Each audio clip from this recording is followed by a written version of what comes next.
pero ya. Y luego alguien bajó los switch de acá porque estaban arreglando un cable y pues aparte se me había ido la luz, pero ya quedó. A ver, nos habíamos quedado aquí, ¿cierto? Aquí fue donde se les empezó a trabar. Sí, sí, Perfecto. A ver, recapitulando, les decía yo que esta es una fotomicrografía, ¿ok? Teñida con igual un tricrómico de Shore, en donde pueden ver una célula muy grande con múltiples núcleos y que precisamente donde va a hacer su acción, donde se va a recargar, es lo que le conocemos como laguna de Hauship. Acá tenemos otra también arriba, este es otro osteoclasto. Y les preguntaba yo, que fue justo cuando se trabó yo, uy, nadie me contestó. Estas células que están aquí, que se ven mucho más basófilas, ¿qué células son? Estos son los osteoblastos y aquí los osteocitos. Lo mismo en esta otra imagen, ¿no? Vean, aquí tenemos osteoclastos, osteoclastos. Vean aquí cómo tenemos a los osteoblastos en la periferia y ya en la matriz ósea como tal, los osteocitos. Vean esta imagen, o sea, es una bestialidad cómo está el tamaño de este osteoclasto, ¿no? Una célula enorme con muchos núcleos, siempre que lo vean asociado a hueso, pues es un osteoclasto. Y vean, aquí es una clínica con boncosa, ¿no? En donde hasta se puede resaltar también parte de calcio. Otra imagen más, y aquí se ve bien bonito esto. ¿Cómo se le llama esta región?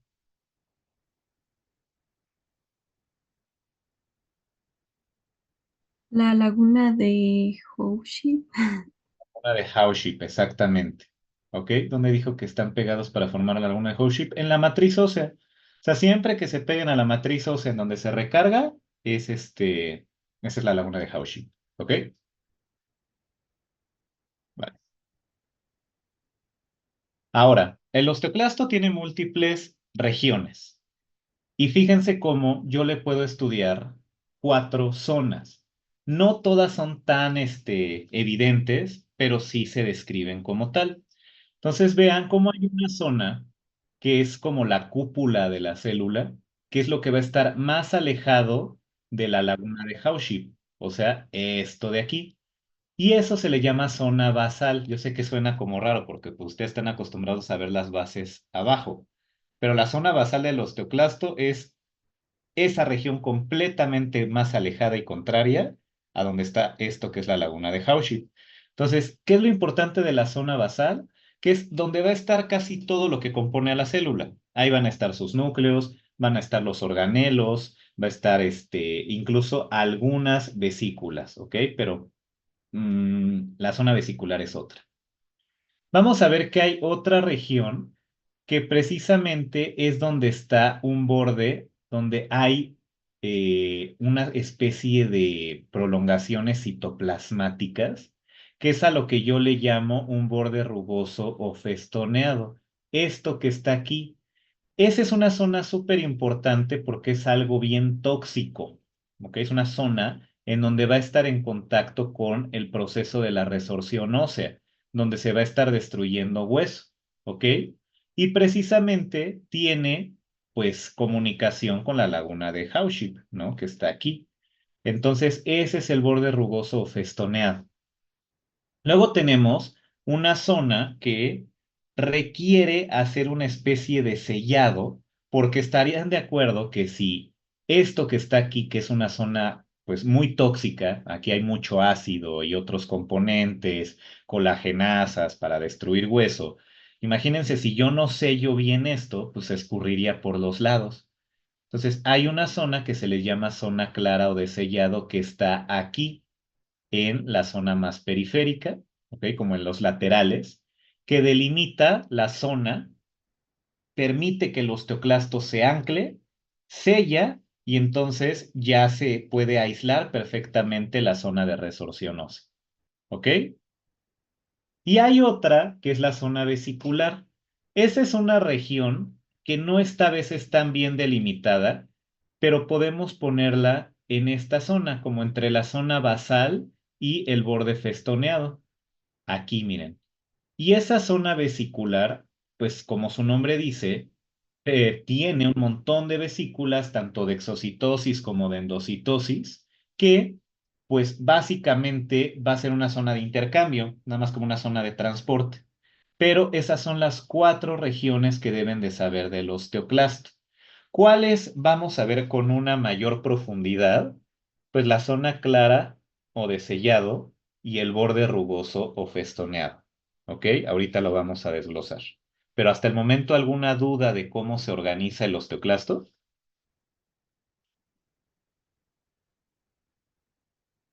Claro. ¿Mande, perdón?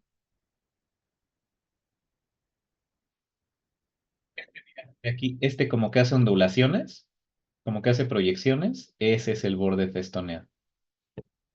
¿Ok? Bueno, ahora,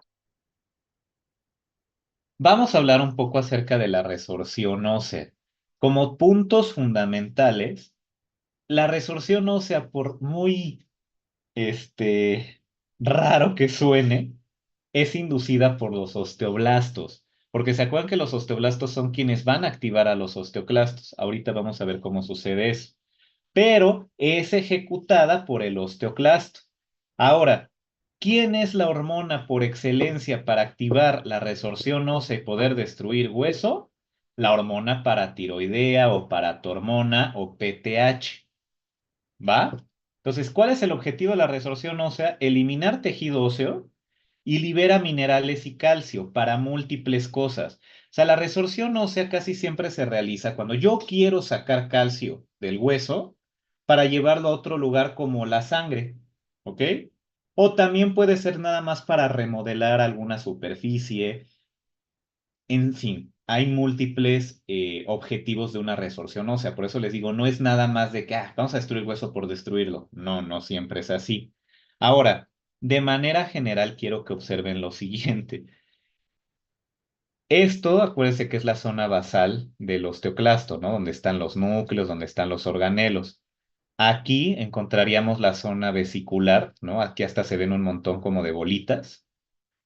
Esto de aquí vendría siendo el borde festoneado. Y la zona donde se ancla el osteoclasto y sella y delimita vendría siendo la zona de sellado o zona clara. ¿Ok? Y todo esto de aquí, pues es la zona de resorción ósea y la laguna de... ¿Ok? Ahora, vean cómo el osteoclasto tiene la capacidad de tener un montón de bombas de hidrogeniones.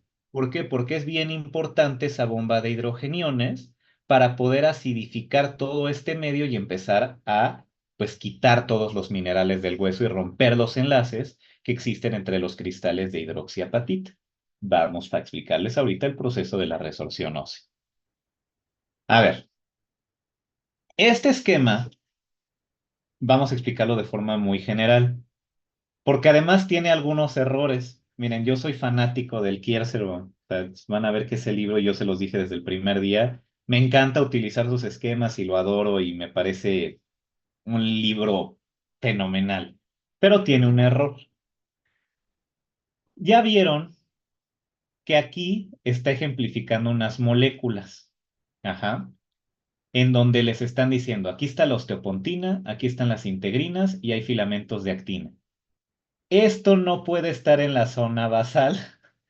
Estos son componentes de la zona de sellado, ¿ok? Porque se acuerdan que el osteoclasto debe de sellar en la parte de la zona clara para que no se escape todo lo que se va a liberar hacia la zona de resorción.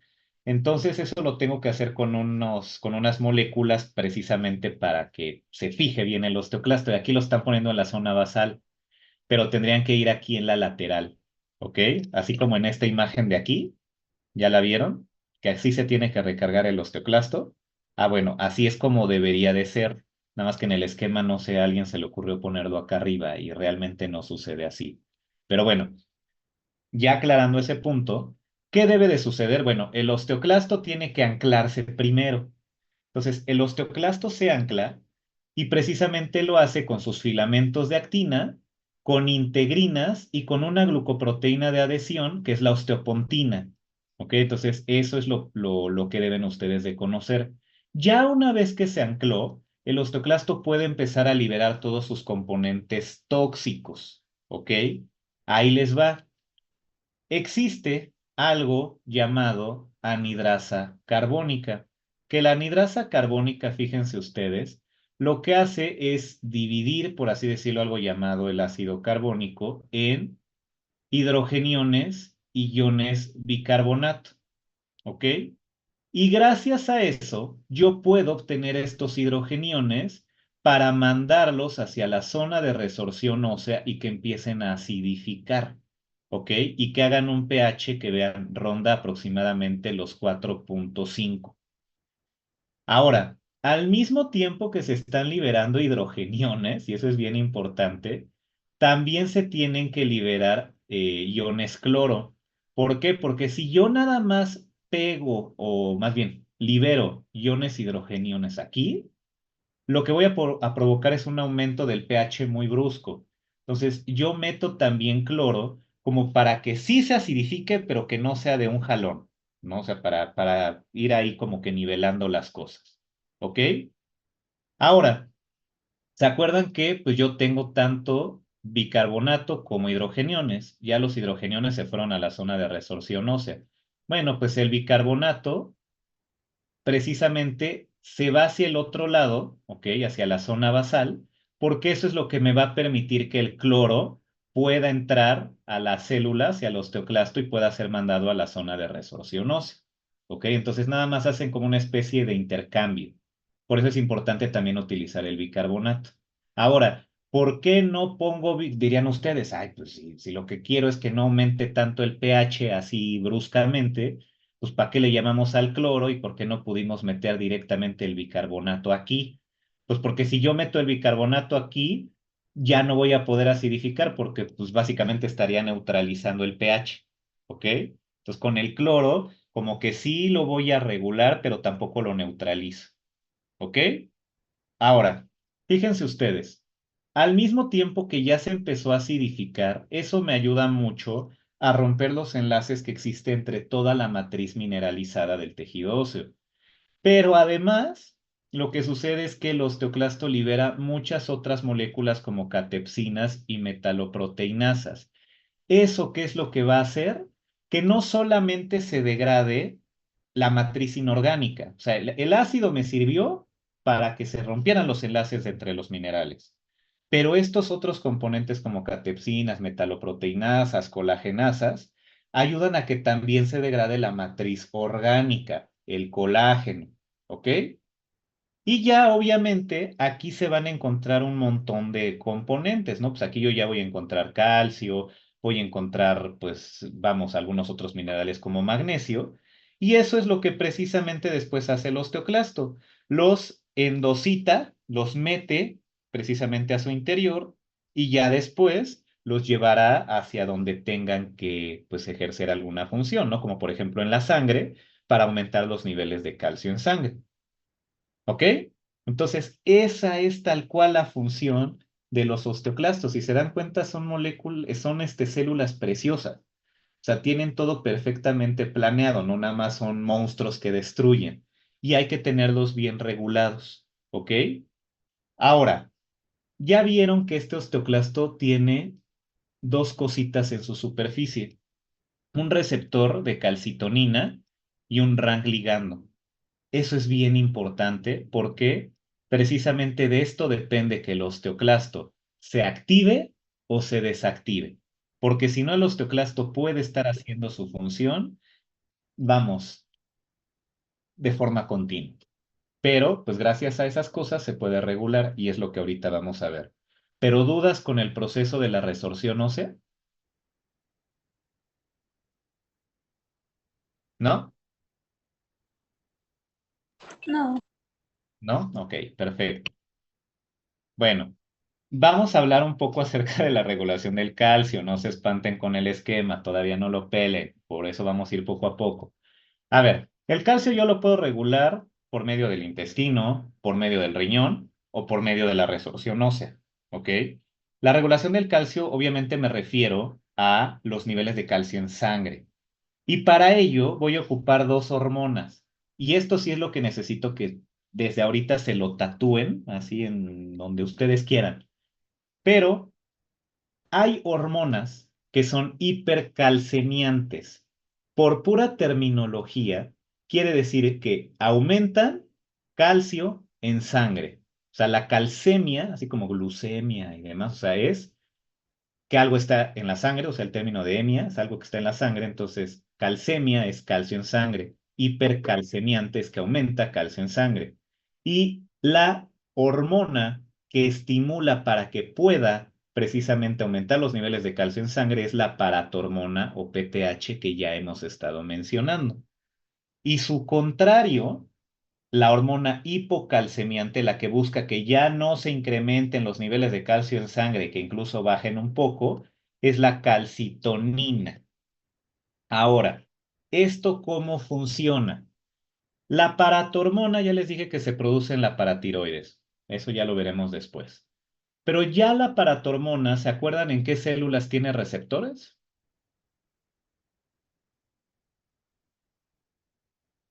¿En qué células tiene receptores? ¿Se acuerdan? Les dije, esta tiene receptores. ¿Ochocitos? Tienen osteoblastos. En este esquema también ahorita, digo, sí tiene también receptores en osteocitos, pero imagínense que este es un osteoblasto. Entonces, tiene receptores en osteoblastos. Va a llegar la hormona paratiroidea a su receptor. ¿Eso qué va a hacer? Una vez que llega la hormona paratiroidea, el osteoblasto dice, ok, quieren decirme a mí que tengo que de alguna manera subir los niveles de calcio en sangre. ¿Qué voy a hacer? Voy a llamarle al osteoclasto. ¿Cómo le voy a llamar? Pues necesito primero producir algo, una molécula, esta de aquí, que ven de color café, llamada MCSF. ¿Que qué significa? Factor estimulante de colonias de macrófagos o de colonias monocíticas. ¿Ok? ¿Eso por qué? Porque se acuerdan que el osteoclasto, básicamente su origen viene de los monocitos. Entonces, gracias a esa molécula, van a llegar monocitos, que los monocitos van a dar origen a macrófagos. ¿Ok? Ahora, ya vieron que el macrófago tiene en su superficie el rank. Ujú. Y en la superficie del osteoblasto está el rank ligando. Entonces, el macrófago va a llegar con su rank y va a buscar su ligando, que en este caso está en el osteoblasto. Y ya una vez que se pegan, lo que se busca es que lleguen más y más y más macrófagos para que se empiecen a fusionar. ¿Y qué pasa si se fusionan? Pues van formando un osteoclasto. ¿Ok? Por eso es que un osteoclasto es una célula multinucleada, porque es producto de la fusión de varios macrófagos. ¿Vale?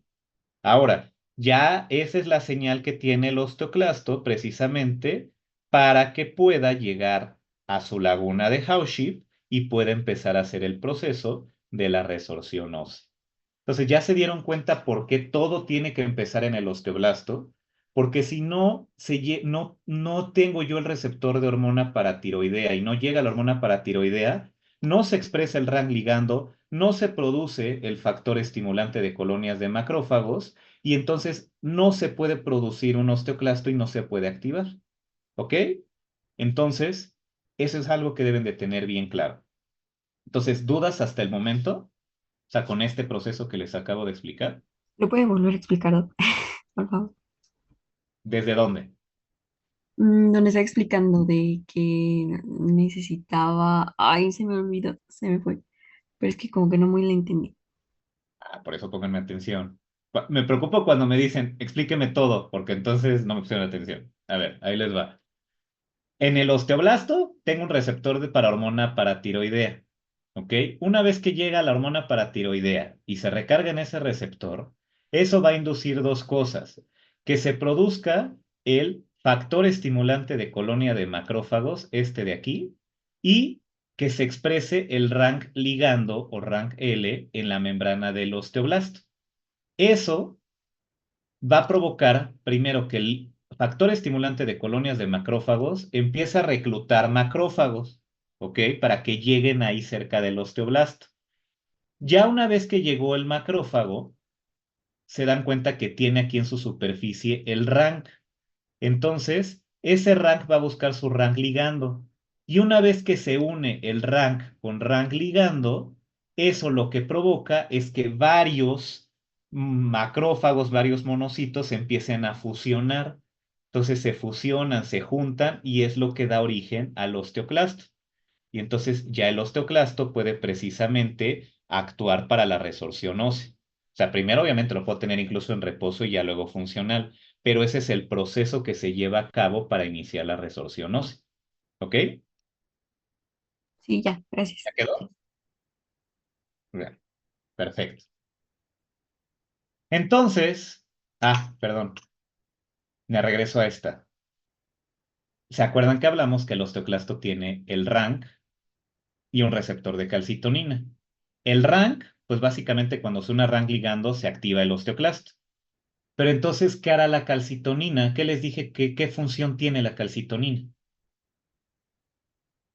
¿Es una hormona de qué tipo? Era Hormona hipocalcio. hiporcalemiante. Una hormona Hipocalemiante. hipopremiante. ¿Y ya vieron cómo el receptor de la calcitonina está en el osteoclasto? ¿Por qué estará ahí? ¿Qué se les ocurre? ¿Por qué estará un receptor de calcitonina que en teoría es hipocalcemiante en la célula que pues, se va a encargar de incrementar calcio en sangre? ¿Por qué será? Para que haya como un equilibrio. Para Regulación. Para Para inhibirlo. regulación, lo que hace la calcitonina cuando se libera es decirle al osteoclasto cuando se pega a su receptor de calcitonina, el ya párale, o sea, ya no queremos que hagas resorción ósea. Entonces es así como ponerle un freno. ¿Va que va? Entonces, receptor de paratormona, que es hipercalcemiante en el osteoblasto para que active al osteoclasto, y el receptor de calcitonina, que es hipocalcemiante en el osteoclasto para que lo desactive. Luego me dicen, ay, Doc, esto está bien difícil, ¿cómo me puedo aprender? Osteoclasto tiene C y la calcitonina también, entonces acuérdense que el receptor de calcitonina está en el osteoclasto, por favor, porque en eso se confunden mucho y es donde más se equivocan. ¿Va? Pero ya entendieron el por qué. O sea, no sé si ya dimensionaron la maravilla de la regulación de calcio a nivel del hueso.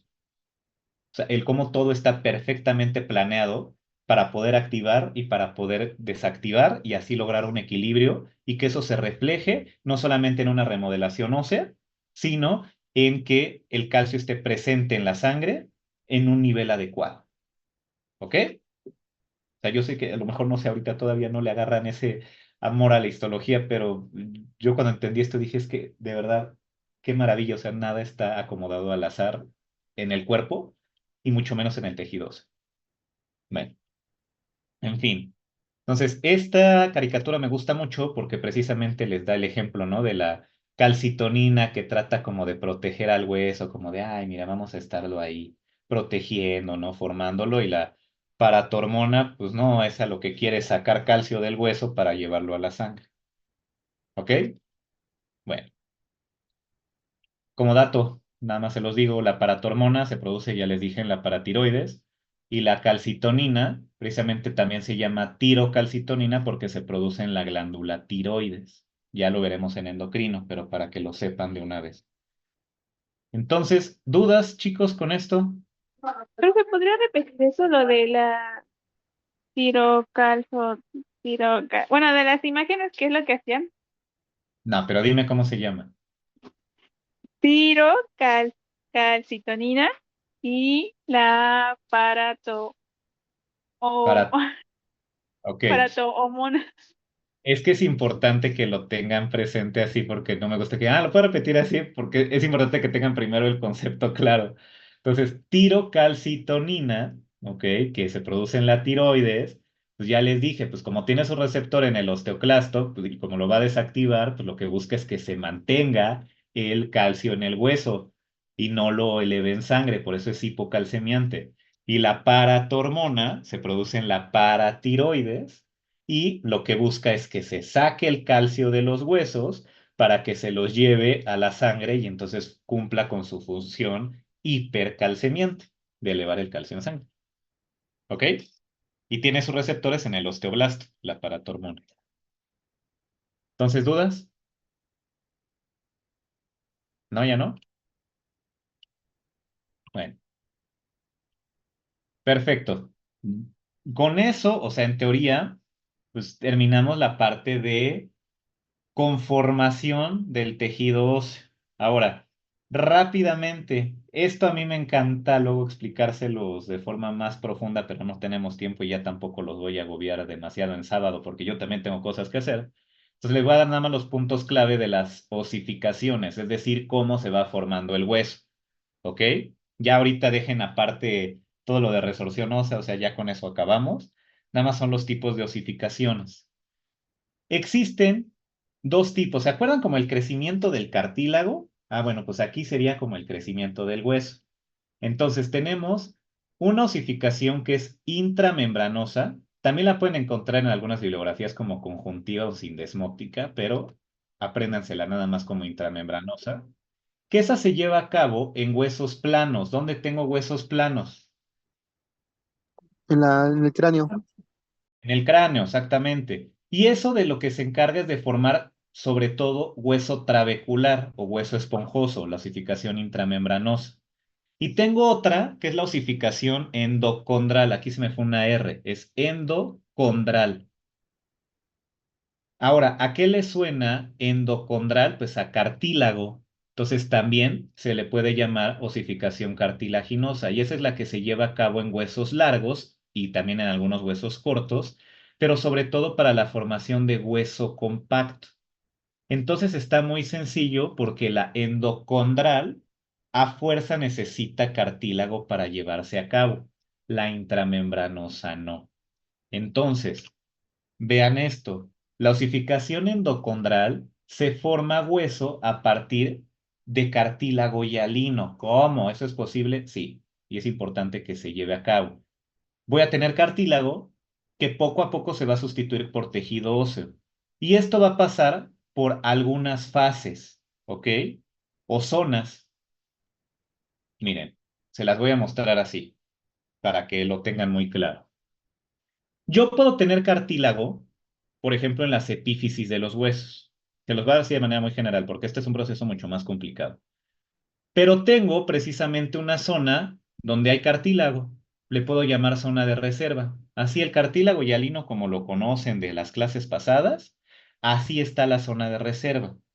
Luego vean cómo poco a poco esos condrocitos empiezan a ser como unas hileras. ¿Ya la vieron? ¿Sí o no? ¿Sí se Sí. observa? Ok.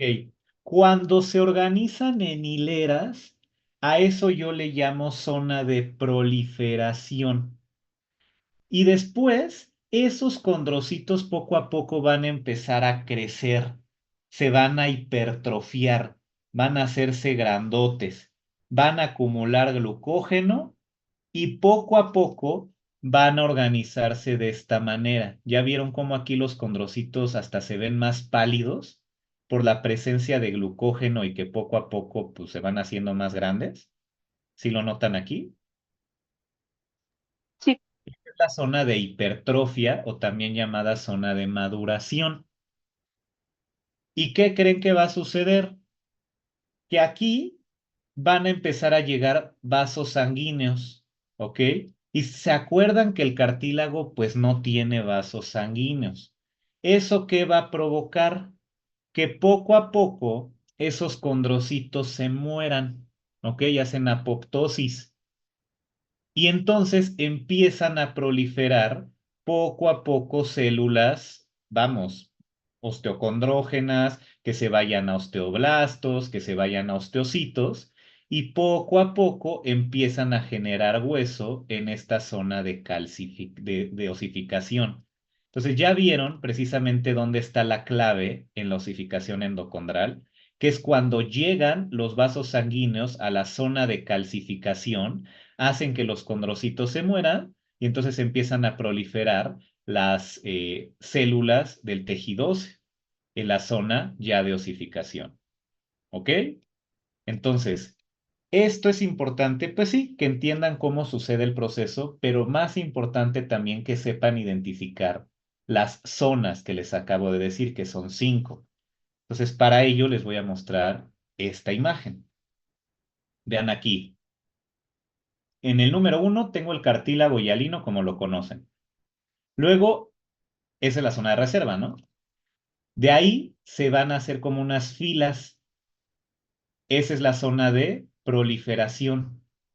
Luego, estos se hacen grandotes, ¿ok? Y se hacen grandototes, se hipertrofian, entonces almacenan glucógeno y eso es la zona de hipertrofia. Luego ya vieron cómo empiezan a llegar poco a poco vasos sanguíneos, entonces empieza a irrigar esta zona, provoca apoptosis de estas cosas y empieza a calcificarse poco a poco el tejido óseo. Entonces ahí se forma la zona de calcificación y aquí abajo yo ya tengo hueso formado y es la zona de osificación. ¿Ok? Entonces, esas son las fases de la osificación endocondral, que forzosamente requiere de cartílago para llevarse a cabo. Entonces, a ver, les voy a preguntar, ¿esta qué zona es?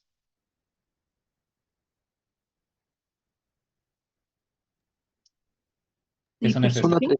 ¿Hipertrofia? Zona de hipertrofia. Vean cómo están más pálidos y más grandes los condrocitos. Esa es la de hipertrofia. ¿Esta zona cuál es? Osificación.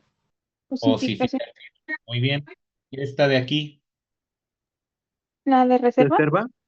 Reserva. Esta de aquí donde se hacen hileras. Proliferación.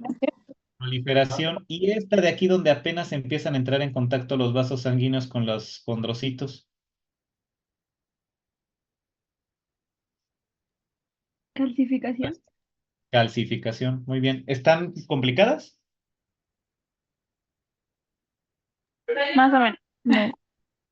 Más o menos. Bueno, tienen que estar viendo constantemente imágenes para que ya les vaya quedando claro.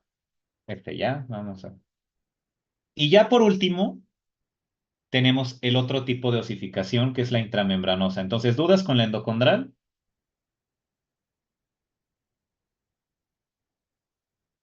No. ¿No? Ok. Entonces, la otra es la intramembranosa. A ver, para no confundirlos y que lo puedan relacionar con algo. ¿Se acuerdan cuál era el crecimiento de tipo aposicional con el cartílago?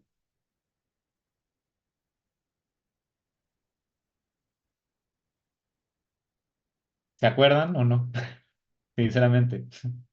Y no para saber si les pongo ese ejemplo o no, porque si no, pues no les va a ayudar. No. No, ok, vale, no pasa nada. Repásenlo. Pero esto es muy de embrio, no me voy a meter ahí. Lo que quiero explicarles de la osificación intramembranosa es lo siguiente. A ver, no se fijen tanto en todo lo del blastema óseo, en el mesénquima, eso es de embriología. Lo único que quiero que sepan es esto. ¿Se acuerdan cuál es el origen de cuáles son los orígenes de las células del tejido óseo? Que hay célula osteocondrógena, osteoblasto y de ahí se va osteocito, ¿sí o no? Entonces, así es como sucede. Empieza el mesénquima, ¿ok? La célula mesenquimatosa va a dar origen precisamente a una célula osteocondrógena y las células osteocondrógenas poco a poco van a dar origen ¿a quiénes? A los osteoblastos, ¿ok? Entonces los osteoblastos van a empezar a rodear una región y a producir osteoide, ¿ok? Y ya después se acuerdan que el osteoblasto pues pierde su fosfatasa alcalina y se convierte en un osteocito, ¿sí o no? Sí. Sí. Entonces esa diferenciación desde célula osteocondrógena a osteoblasto y luego osteocito, eso es la osificación intramembranosa. Nada más por diferenciación de las células, ¿ok? Y obviamente ya nada más tienen que integrar lo que ya les he dicho de cada célula. porque pues ya, por ejemplo, el osteocito empezará poco a poco a mineralizar esa matriz, empieza a depositar calcio, los osteoclastos pueden llegar nada más para remodelar y como dejar bonito toda esa zona, pero la osificación intramembranosa no requiere cartílago, es por diferenciación celular, desde el mesénquima a la célula osteocondrógena, al osteoblasto y de ahí al osteocito. ¿Ok? Eso es lo que deben de saber. Y obviamente cuando ustedes lo vean en una imagen, se ve así. Las que ya conocen, las que les puse en las imágenes de células. Todo esto de aquí alrededor es mesénquima. De aquí están las células progenitoras. De ahí pasan a ser osteoblastos, que son todos los que están aquí. Y luego el osteoblasto pierde su fosfatasa alcalina, se mete a la matriz ósea y ya se hace el osteocito. ¿Ok? Entonces, también está sencilla, si se dan cuenta, o sea, ya todos se los mencionamos. Entonces, aquí hay otra imagen. Ven esto y dicen osificación intramembranosa. ¿Por qué? Porque se observan el mesénquima aquí alrededor, los osteoblastos y los osteocitos ya con la matriz ósea. ¿Ok? Vamos a ver otra imagen. A ver. Letra D. ¿Qué señala? D de dedo. ¿La mesénquima? El mesénquima, la letra E.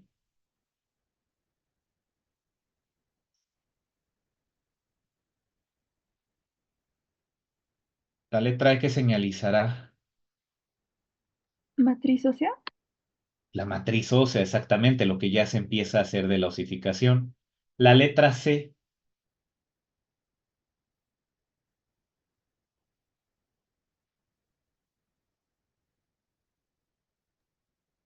¿mande? ¿Osteocondrógena? Pues más que osteocondrógena, pues como que está señalando osteoblastos, ¿no? Están ahí en la periferia. Ok, entonces eso es en lo que se tienen que fijar. Ahora, esto ya no, o sea, lo de la remodelación de tejido óseo, digo, obviamente los conductos de Haber se tienen que estar remodelando, no son los mismos toda la vida. ¿Y quién creen que los lleva a cabo? Pues los osteoclastos, que empiezan como a degradar las lagunas, que diga, las laminillas, y luego los vuelven a producir los osteoblastos, y así es como se lleva a cabo el proceso de remodelación de las osteonas. Pero eso, la verdad, ahorita no tenemos tiempo para explicarlos así al 100 y no quiero como que nada más dárselos así. Entonces, no se los van a preguntar, ni yo se los pregunto. Si les interesa, léanlos en los libros, como la reparación de fracturas. Ahorita me enfoqué más que nada en darles lo básico, les hice un mega resumen de todo tejido óseo. Cumplí en las 3 horas, ok, creo que está acá como en 2 horas y media, aunque empezamos un poquito tarde, ¿ok? Entonces, no sé si haya alguna duda o pregunta, chicos, sobre el tema. Profe, yo podría volver a repetir una de las imágenes que puso. ¿Cuál era la mesénquima? Bueno, ¿cuáles eran las fases para que evolucionara ya Sí, a un mira, osteocito? aquí está el mesénquima, ¿ok? Todo esto que se ve como más pálido, todo eso es el mesénquima. Luego ya ves que hay algunas células que ya están pegadas aquí a los extremos o a los límites de la matriz ósea, esos son los osteoblastos. Y luego ay, ¿quién está con su micrófono abierto? Ay, perdón. Bueno, estos son los osteoblastos y que poco a poco van a irse diferenciando osteocitos. Y ya los osteocitos, pues ya inmersos en su laguna. Y esa es la ossificación intramembranosa. ¿Ok? Nada más es lo que tienen que saber. Ay, gracias. Vale. Entonces, ¿alguien más que tenga alguna duda extra?